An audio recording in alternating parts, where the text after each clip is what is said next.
Kabut asap yang masih menyelimuti di sejumlah di wilayah kota Lubuk Linggau membuat Pemkot Lubuk Linggau membatalkan pelaksanaan kejuaraan balap sepeda gunung tingkat internasional.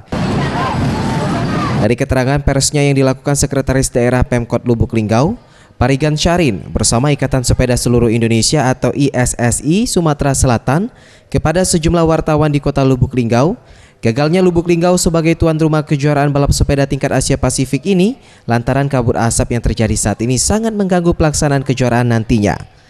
Selain itu juga, sejumlah lahan area trek di kawasan Bukit Sulap terbakar serta pembangunan beberapa fasilitas belum rampung pengerjaannya.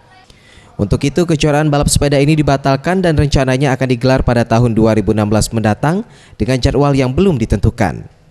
Tidak bisa dilaksanakan karena kita ini tetap, artinya tadi sudah disampaikan oleh Ketua ISI. Yang pertama kita menyampaikan kondisi real existing saat ini. Kemudian kita mengajukan lagi, minta supaya ini diagendakan kembali. Ferry Setiawan, Sriwijaya TV.